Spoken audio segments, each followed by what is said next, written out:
Hey, Get Fox here. Today we're going to get some gameplay of LeSean McCoy's new 90 overall Team of the Week energized stud card that everyone's pissed about because they totally took down Gurley, the set player. I was able to complete this LeSean McCoy for about, I don't know, 175. I think he ended up selling him for 199. So about broke even on the transaction, which is always pretty nice. Let's look at the stats for this player. Of course, he's still locked in my lineup, so I got him for another few games, luckily. 91 speed. He's the fastest, I think the most agile 2 player that can be auctioned. Like the fastest is Dree and then Corey Grant, but they can't be bought on the market. They have to be given to you. But God, this guy, he's got the stats that you want from a very speedy, elusive back. 93 elusiveness it's important that elusiveness or truck gets above 90 to be important. Whereas DeMarco doesn't have either above 90. But I think the juke move and spin move, really what he does well. He also catches the ball really well. I'd say he's the second best receiving back in the game to, I think, puzzle Reggie Bush. A little bit slower, but can catch the ball a little bit better than him. I think LeSean McCoy's right up there. The energized chemistry there. If you guys don't know what that is, if you break a special move off, you get a stamina refill. But, jukes and spins are so hard to complete this year. You'll see a little bit during this gameplay that we got with him. I guess we're starting on defense, and of course, we got to face the stretch right away, and 5 yards is the minimum for stretches, unless you have a really good defense. But like the jumble stretch, it's pretty hard to complete. Nice little block shed by him, and pick in the defense. We had a guy just trailing with Barr, just trailing him. So here it is, throw it over the top, but we've seen that route 100 times already in Madden 17.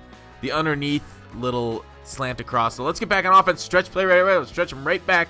And McCoy, there he is, pulling away from the defensive end, but spin move got tackled like it was nothing. So I can't say I've perfected the juke or the spin. I think the juke is a little bit better if you're able to pull it off like that one-on-one juke. I've seen a really sweet juke before where it's like you're holding right trigger, you're running at a person, and then you hit the right or left stick as he forces a fumble. Nice connection on that hit stick by my opponent. So we're back on defense, unable to show off LeSean McCoy, of course.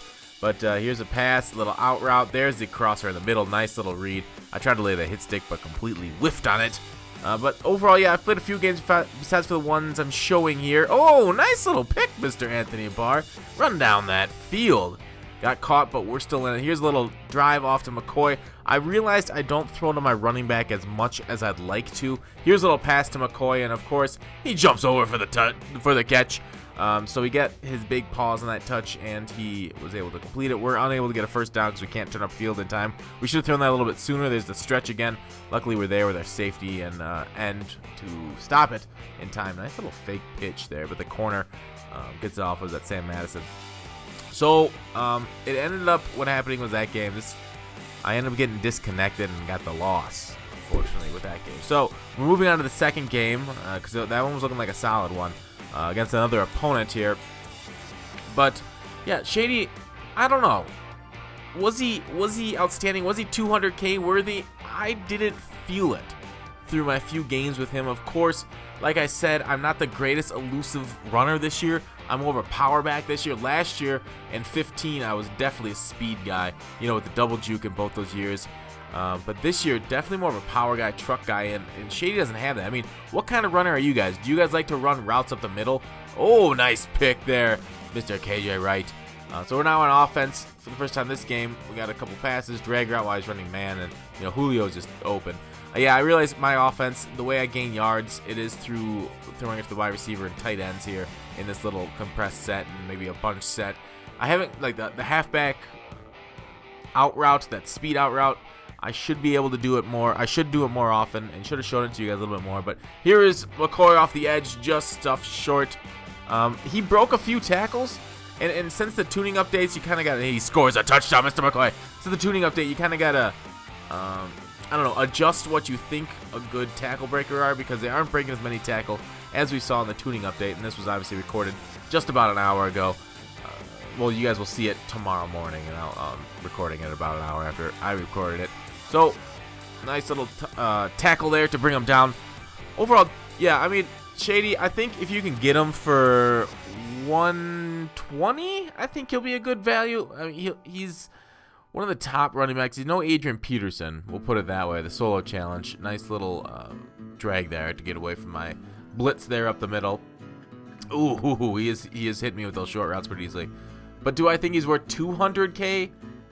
No, I don't think he's worth 200K. I think you can wait until Saturday. Obviously, with these Team of the Weeks, they always go down later in the week. Especially, you really want to pick up these Team of the Weeks on Saturday when you be able to get McCoy if you want him. I think if you pick him up, you probably want a high-end team, and you want to use this guy on third downs. I think that's where you ideally want Shady, because he is one of the better third down players. His pass block isn't as high as I'd like it to. You know, whenever I show a kick, that's something important to have, but he missed it. So we're up by 1 point. Luckily, he got the touchdown, but not the extra point. But yeah, so like if you have a big trucking back, maybe like a Gurley type, Emmett, one of those high-end Ricky Williams, more of like a every down punishing back, and then bring in Shady for third down to really get that explosiveness out of the backfield, the catching skills, everything you really need.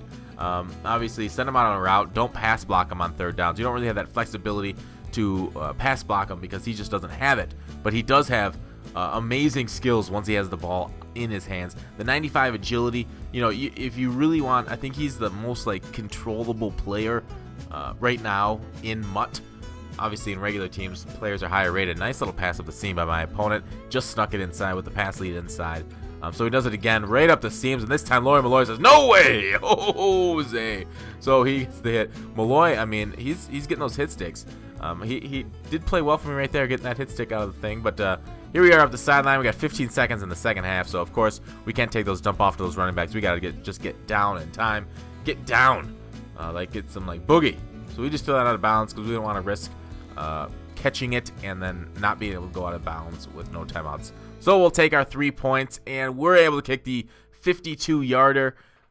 Luckily for us, the inside zone does not work with the lack of run block from our tight end. So we tried the shovel option, and McCoy can't outspin a CPU.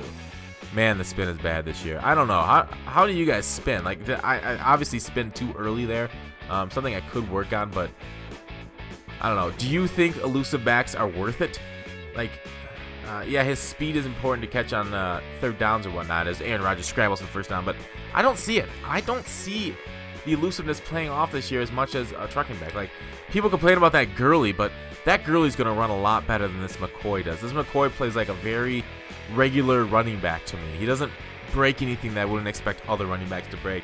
So overall, I mean, as we kind of, yeah, nice little loss, but fall forward there. He did fall forward, and that's something. His traits also aren't amazing, and traits I do think make a difference. Like, he has no for clutch, no for fights for extra yards. He's braced for his medium hitters, which I think is the best at breaking tackles, but you know, obviously will fumble more because you won't brace for small hitters. But I do like that one though, the brace for medium hitters. Fights for extra yards, no, so it won't fall forward too much. Make sideline catches, no, but high motor, yes. I don't know what high motor yes means for running backs, but he's got it, I guess. Anyways, my opponent's driving down the field with a couple minutes left. He's killing me with this quarterback scramble. I don't know, man. So this play I definitely going to put on a QB spy. I spied him in the linebacker, but didn't matter because Mr. Barr gets the pick and my opponent's quit. Overall, I would give LeSean McCoy an 8 out of 10. Thanks for watching Call to Action. I'll see you tomorrow.